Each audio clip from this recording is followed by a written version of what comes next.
반갑습니다. 어른들을 위한 공부방 성상원의 공사부입니다. 책을 좀 바꿨습니다. 네, 마음의 비밀. 뒤편으로 가면서 좀 너무 어렵더라고요. 그래서 우리 도반인들과 쉽고 편하게 공부할 수 있는 책으로 선정했습니다. 책 이름은요, 수도사처럼 생각하기입니다. 책 제목이 조금 야릇하죠. 그죠? 돈도 벌어야 되고 사랑도 해야 되는데 자기계발서, 정말 부자가 되는 방법, 부자가 되는 생각법, 이런 것들을 공부해야 되는데 왜 뜬금없이 수도자가 되는 방법, 수도자처럼 생각하기를 가지고 이야기를 하느냐? 네, 지금 의아해 하실 수도 있습니다. 근데 제가 경험을 해봤습니다. 네, 정말 노력을 하는데요. 노력을 하면 할수록 정말 점점 일이 꼬이는, 그리고 정말로 쇠가 빠지게 일을 했는데 뒤돌아보면 사건 사고만 터져요. 우리가 그렇잖아요. 자, 열심히 일을 해서 매출을 많이 올려놔요. 그러면 규모가 커지잖아요. 근데 그거를 관리를 하는 영역에서 관리를 못하면 어떻게 돼요? 세금이나 부실은 더 커지죠. 차라리 쪽박이 나면 사건도 적어집니다. 예, 제가 이거를 몇 년을 겪었어요. 그러면서 정말로 이거 그냥 나의 의지와 상관없이 모든 것이 다 빠져나가더라고요. 사람, 돈, 여러 가지들이요. 네, 기대했던 것들 다 포기하게 만드는 이제 그런 상황들이 되면서 저는 이제 스스로 이 수도사가 되는 그런 방식으로 저 자신을 리뉴얼을 하기 시작했습니다. 네, 그러면서 오히려 더 좀 맑아지고 더 깨끗해지고, 그리고 조금 더 장기적인 어떤 비전 내지는 어떤 소명, 이런 것들을 깨닫게 됐습니다. 그래서 저는 이 책을 보면서 너무 와닿았어요. 네, 그 작가는 영국에서 대학을 졸업을 하고 3년간 인도에서 수도자의 삶을 살았다고 합니다. 그러고 나서 다시 돌아와서 많은 사람들한테 힐링, 그 다음에 어떤 치유, 이런 것들을 이야기하는, 네, 그런 사람으로 지금 활동을 하고 있습니다. 네, 우리가 그렇잖아요. 흙탕물, 그죠? 먹을 수도 없는 물을 그득 끌어안고 있는 것이 과연 옳은 걸까요? 네, 그거 내 거니까 절대 양보하면 안 돼. 지금까지 내가 살아왔던 삶이야. 이거가 없어지면 나는 내 자신을 부정하는 거야. 예, 절대 옳은 삶 아닙니다. 예, 인생은 길어요. 그리고 생각보다 관점을 바꾸면요, 더 크고 더 멋있는 행복, 더 크고 더 멋있는 성공, 이런 것들도 보입니다. 근데 우리가 매일매일 누군가와 아웅다웅하고, 그 다음에 누군가가 이야기한 거에 따라서 맞춰서 그냥 하루하루를 그냥 막 이전 투구하듯이 살아가니까 우리의 물이 썩고 탁해지는 거죠. 예, 그래서 그분은 먹을 수도 없어요. 근데 그 먹지도 못하는 우리의 내면, 예, 그런 내면으로 세상을 바라보니 무엇이 보이겠습니까? 그래서 여러분들이 정말로 제대로 사랑을 하시고 싶고, 제대로 성공하고 싶고, 제대로 행복하고 싶다면 이 책, 수도자처럼 생각하기, 저랑 같이 한번 공부하시면서 마음을 정말 리셋, 정말 내 마음 속에 그런 흙탕물들을 좀 쫙 빼내고 정말 맑고 깨끗한 물을 다시 한번 쫙 채우자, 이제 이런 생각을 하시면 좋을 것 같아요. 아셨죠? 자, 그래요. 그 작가는 시작하면서 무엇을 이야기하냐면 정체성에 대해서 이야기합니다. 그래서 나는 내가 생각하는 나다. 자, 사회학자인 찰스 호턴 클리의 이야기를 전달합니다. 나는 생각하는 나가 아니다. 나는 당신이 생각하는 나도 아니다. 나는 당신이 이런 사람이라고 생각하겠지 라고 스스로 생각하는 나다. 자, 이게 무슨 얘기냐면 결국에는 상대가 바라봐주는, 상대가 기대하는 이제 그런 모습의 자아가 자기 자신이다라고 인식한다는 겁니다. 네, 사회학자이니까 이 정도의 추론이 가능하죠. 또 심리학자이면서 철학자였던 자크 라캉의 유명한 이야기가 있죠. 우리는 타인의 욕망을 욕망한다. 자, 마찬가지예요. 내가 가지고 있는 나다움, 나의 어떤 소명, 이런 것을 어떤 추구하는 것이 아니라 타인이 기대하는 것, 아니면 타인이 무엇인가를 하고 있는 것, 이것에 우리가 따라간다는 거죠. 네, 그래서 같은 말입니다. 그래서 사회학자인 찰스 호턴 쿨리의 이야기나 심리학자인 자크 라캉의 이야기는 같은 이야기입니다. 그래서 결국에는 우리의 정체성은 결국 남들이 생각하는 나, 그것에 파묻혀 있다라고 작가는 이야기해요. 네, 그것이 기대나 욕망, 그죠? 평가, 뭐 이런 것들인데 우리는 실제로 그렇잖아요. 좋은 대학을 간다? 그러면 그거는 분명히 자기가 뭔가 원해서가 아니라 부모님이나 주위의 평가, 그거에 의숙해져. 물론 본인이 그것이 정말 나의 어떤 가치나 어떤 목적이었다면 뭐 부모님의 칭찬이나 주변 사람들의 부러움이랑 상관없이 정말 행복할 겁니다. 근데 그러지 않고 그냥 어거지 해가지고 과외 돌리고 해서 명문대 들어갔다. 결코 행복하지 않습니다. 그죠? 네. 그래서 이런 그 남들이 생각하는 나를 우리 칼 융은 뭐라고 얘기했죠? 페르소나. 그죠? 이 페르소나 가면이잖아요. 근데 우리가 이제 가면이 너무 많아요. 그래서 이 가면이 층층이 이렇게 있습니다. 그러니까 집에 왔을 때 아버지로서의 모습도 사실은 페르소나입니다. 직장에서 내가 뭐 부장이다, 과장이다, 대리다, 그것도 페르소나입니다. 친구를 만났을 때 그 모습도 페르소나입니다. 그러니까 이 페르소나의 가면이 첩첩이에요. 네, 마치 변검처럼요. 그러니까 실제로 내가 누군지를 모르는 겁니다. 이해되시나요? 그래서 아까 이야기했던 그 쿨리가 이것들을 거울자라고 이야기를 했답니다. 거울자, 즉 나를 바라보는 타인에 의해서 나의 정체성, 나의 자아를 규정짓는 것. 그러니까 결국에 어떻게 돼요? 만나는 사람에 따라서 내 자아가 바뀌고 거기서 규정하는 대로 난 따라가는 겁니다. 그러니까 내가 있는 거예요, 없는 거예요? 없어요. 이렇게 사니까 우리가 어느 순간에 번아웃 오고 어느 순간에 공허해지고 어느 순간에 모든 것이 다 무기력해지는 겁니다. 예, 진짜 나다움을 하는 게 아니라 가벼운 내가 되는 거죠. 왜? 예를 들어서 여자친구 만난다 그러면 여자친구가 바라는 남자친구, 애인의 모습을 보여줘야 되니까 뭐 조금 허세도 부리고 아니면 조금 경제적으로 어렵더라도 뭐 멋진 레스토랑 가고 뭐 이런 모습들. 근데 거기서는 내 모습은 없는 거예요. 그냥 페르소나만 있게 되죠. 물론 페르소나는 장점도 많죠. 돈을 벌게 해주고 또 사회적 지위도 얻게 해주고요. 그런데 그것에 매몰되면은 이렇게 가볍고 힘든 이제 그런 모습들로 우리가 살아가게 된다. 작가는 이렇게 이야기를 합니다. 자, 그 다음에 작가는 스승의 이야기를 합니다. 그래서 스승이 뭐라고 이야기를 했냐면, 자, 우리의 정체성은 먼지가 덮인 거울이다. 그래서 그 거울을 들여다보면 내가 누구고 내게 소중한 것이 무엇인지 그 진실이 가려져서 보이질 않는다 라고 이야기를 합니다. 그래서 그 먼지를 닦아내는 과정이 유쾌하진 않을 수 있어도 그 먼지가 사라졌을 때 내 모습을 볼 수 있다, 이렇게 이야기를 합니다.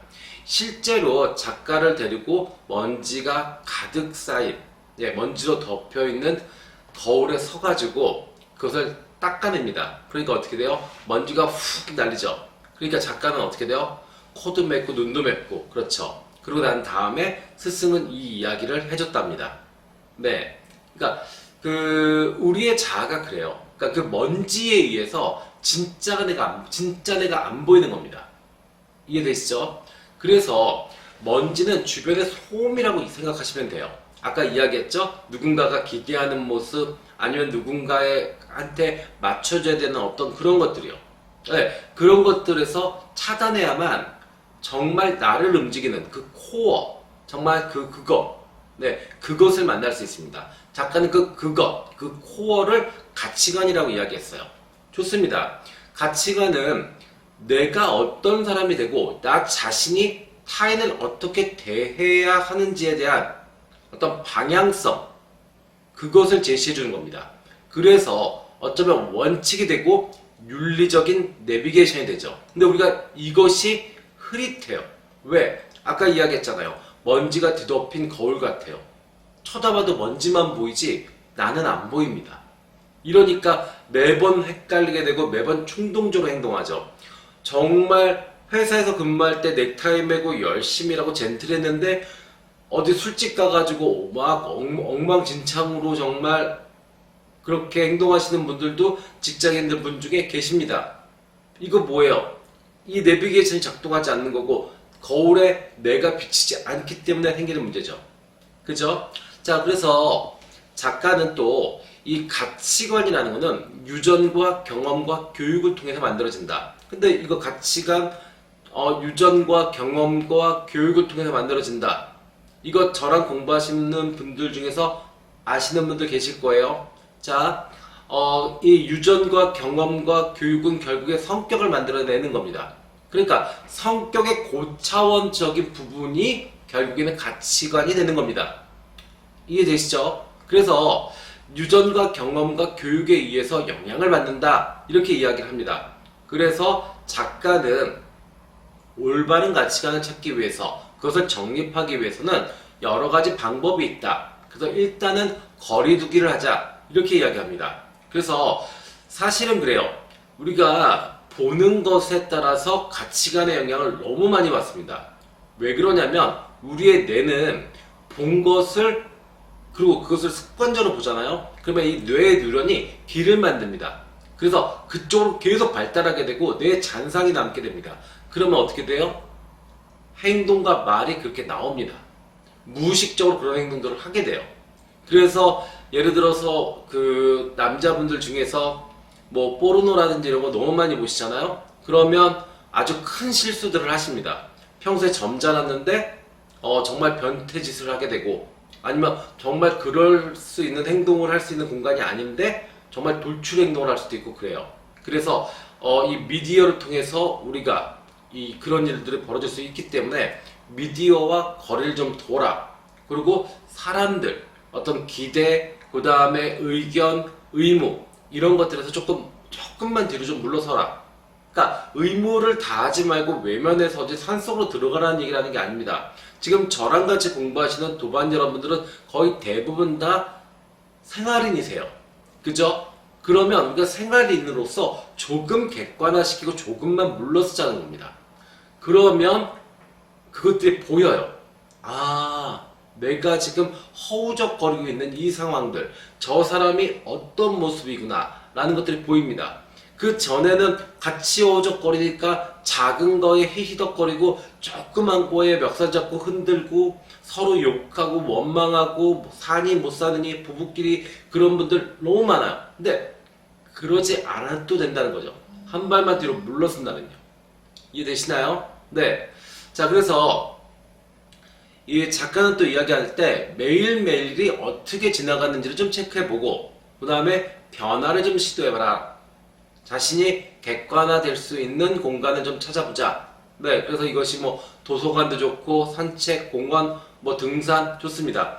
그냥 혼자서 나다운 모습의 공간에 가는 거죠. 이 공간이 주는 또 힘은 엄청나거든요. 그렇잖아요. 우리가 예를 들어서 아주 특급 그 레스토랑, 뭐 정말 미쉐링의 뭐 별을 몇 개를 받은 그런 식당에 갈 때 여름이면 반바지에 스레빠 신고 가진 않잖아요. 근데 동네 곱창집 갈 때는 반바지에 스레빠 신고 갈 수도 있잖아요. 그죠? 그렇기 때문에 그 어떤 마음가짐, 몸가짐이 달라질 수 있습니다. 그래서 정말 나다운 어떤 변화, 공간을 찾아가는 것은 상당히 중요하죠. 그죠? 그 다음에 자신에게 의미 있는 활동을 좀 해봐라라고 이야기합니다. 네, 그래서 이거는 의무가 아니라 의미. 그러니까 의무로 우리가 돈을 벌기 위해서 일을 하는 거. 그 의무입니다. 근데 그게 아니라 의무가 아니라 의미 있는 일을 좀 해보자는 거죠. 의무 다 해야죠. 네, 직장인으로서 생활인으로서 돈 벌어야 되고요. 집에 가서 남편으로서 아내로서 해야 될 일 해야 됩니다. 그런데 잠깐이라도 나에게 의미 있는 일을 해보자는 거죠. 네. 그것은 뭐 취미가 될 수도 있고 공부가 될 수도 있고 자선 활동이 될 수도 있고 아니면 뭐 어떤 정치적 활동이 될 수도 있고요. 그래서 저도 새벽 5시에 일어나서 아침에 공부를 저를 위해서 합니다. 근데 그 시간이 너무 행복해요. 네, 누구한테도 방해받지 않고 정말 충실하게 공부하는 그 시간이 너무 행복합니다. 그래서 여러분들도 하루의 시간에 한 30분도 좋고 1시간도 좋고 나를 위한 시간을 꼭 쓰십시오. 아셨죠? 그래서 그 시간에 나를 위한 의미 있는 일을 좀 해보세요. 그러면 분명히 거리두기에서 많은 것들을 얻을 수 있을 겁니다. 자, 그 다음 이야기 좀 해볼게요.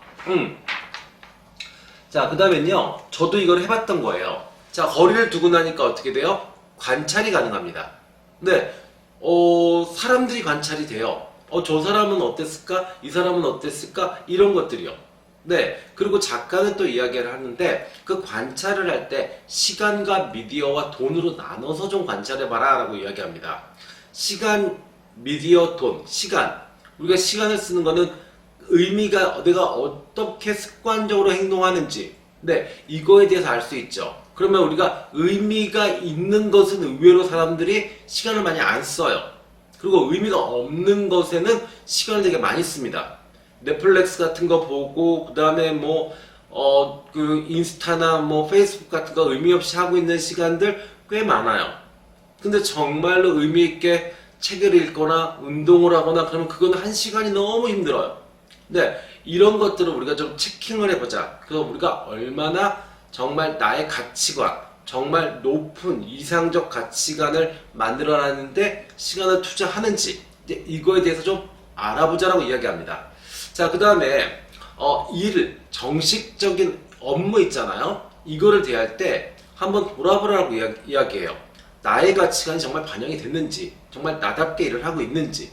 예, 그래서 그거를 파악해서 어떤 이 조정할 수 있으면 좀 조정을 해봐라. 이렇게 이야기를 하고요. 자, 그 다음에 일 외에는 정말 나를 위해서 소중하게 시간을 쓰느냐. 이것을 체킹을 해봐야 된다는 거죠. 네, 이해되셨죠? 자, 그 다음에 작가가 상당히 중요하게 생각을 하는 부분이 이 미디어입니다. 예, 현대인들은 아까도 잠깐 이야기를 했지만 TV나 소셜 미디어 이런 것들을 보는 것에 너무 많은 시간을 써요.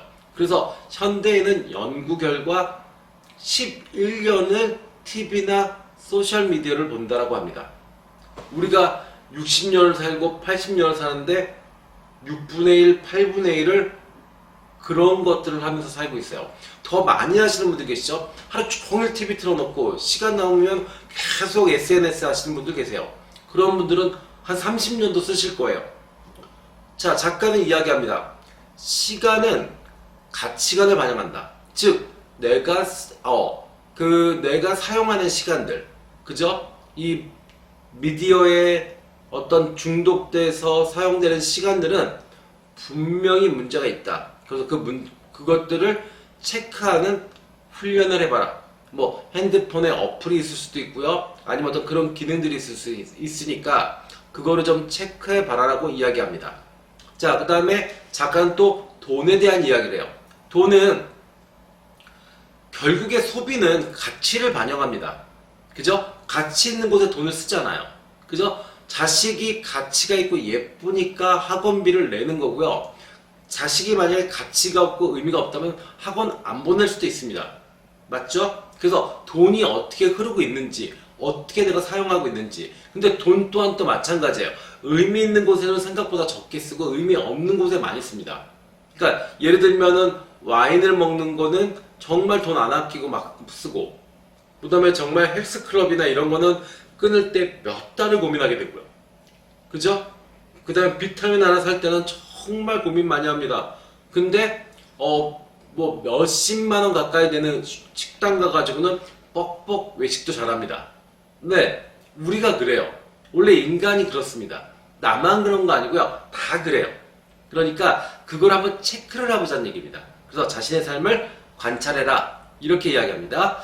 자, 그 다음에 가치관을 조율해라라고 이야기합니다. 아까 제가 이야기했죠? 가치관이 뭐예요? 그 성격에서 방향성을 잡아주는 그런 역할을 한다라고 했어요. 그렇다면 성격과 가치관은 어느 부분에서 일치됩니다. 그러면 작가는 그 인도의 경전인 바가바드기타의 예를 들어서 이 가치에는 고귀한 가치와 어떤 저급한 가치가 있다라고 이야기를 해요. 네. 그러면 우리가 이제 이 어떤 사람은 저급한 가치에 휘둘려서 살아갈 것이고 또 어떤 사람은 고귀한 가치가 마치 내비게이션처럼 아니면 등불처럼 그 사람을 쭉 길을 밝혀주면서 네 그렇게 소명이나 어떤 진실함, 검소함 뭐 아니면 정말 공부하고 이게 두려움 없고 이런 모습으로 살아갈 수 있게 해주고요. 어떤 사람은 그 저급한 가치로 탐욕과 욕정과 분노, 자존심, 망상, 질투 뭐 이런 것들로 살아가게 만들 겁니다. 그렇기 때문에 작가는 계속 관찰하면서 이 저급한 그죠? 저급한 어떤 그 가치의 어떤 영역에서 벗어나라고 이야기합니다. 관찰을 하게 되면 결국에 선택에 의해서 발생됐다는 것을 알게 돼요. 결과가. 맞죠? 모든 일은 인과의 법칙입니다. 처음 선택이 잘못되면 결과는 좋을 일이 없습니다. 맞죠? 그러니까 좋은 결과는 나의 가치와 행동이 일치했다는 뜻이고 그 좋은 결과는 결국에는 높은 가치를 가지고 있었을 때 고귀한 가치가 있을 때 가능하다라고 이야기를 합니다. 네. 그래서 작가가 정말 이야기하고 싶은 거는 그 가치가 의사결정을 좌우한다라고 이야기합니다. 네. 그러니까 가치관을 좀 계속 어떤 인과의 법칙을 인정하시면서 운이 없어서 그랬어, 재수가 없어서 그랬어 이렇게 생각하지 마시고 그냥 겸허하게 받아들이세요. 내가 이거를 좀 잘못했는데 분명히 시작점에서 뭔가 문제가 생겼구나. 나의 마음이나 이런 가치가 올바르지 않았구나. 그렇다면 조금 더 높은 가치. 근데 아까 제가 얘기했죠? 그 높은 가치를 가지려고 하면 이 먼지가 사라져야 되고요. 작가가 이야기했던 먼지가 사라져야 되고요. 그 다음에 제가 이야기했던 그 물이 빠져야 됩니다. 그 탁한 물이 있으면 안 되고요. 먼지가 가득 쌓여 있으면은 그 고귀한 가치는 절대 보이지 않습니다. 아셨죠? 그래서 거리를 두고 관찰을 하고 그래야만 어떤 자신의 가치관을 조율할 수 있는 힘이 생기는 겁니다. 아셨죠? 자, 그 다음엔요. 마지막입니다. 자, 거르되 차단하지 마라 라고 마지막에 이야기합니다. 자, 작가는 다른 이야기를 했는데요. 제가 좀 달리 정리를 했습니다. 뭐 책을 읽어보시는 분들은 공사부의 얘기가 더 일리가 있네? 아니면 공사부 좀 다르게 해석했네? 이렇게 이해하실 거예요. 근데 이렇게 해석하시는 게 더 맞으실 거예요. 자, 먼저 거리두기 하셔요. 거리두기라면 어떻게 돼요? 객관화시킬 수 있죠. 자기 자신을요. 그러면 다른 세상이 보입니다. 그 다른 세상이 보인다는 건 중요한 게 뭔지 아세요? 개념이 정리가 됩니다. 그 정의되는 것들이 너무 신기해요. 예전에는 같이 허우적거리고 같이 번뇌하고 같이 망상했습니다. 근데 아니에요. 이제는 나는 마치 창조주의 느낌 아니면 마치 영화 감독처럼 그래 네가 그럴 수밖에 없었구나.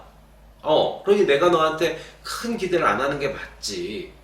예전에는 같이 똑같이 눈높이를 맞춘 다음에 아웅다웅 싸웠어요. 네가 잘했는데 내가 못했네 뭐 이러고 있어요. 아니요. 내가 한 단계 위에요. 이제 어떻게 돼요? 너 원래 꼬라지가 그렇게 생겼구나. 그래 말해도 못 알아듣지. 그래 알았어 그럼. 그냥 밥이나 먹고 내가 돈이나 줄게.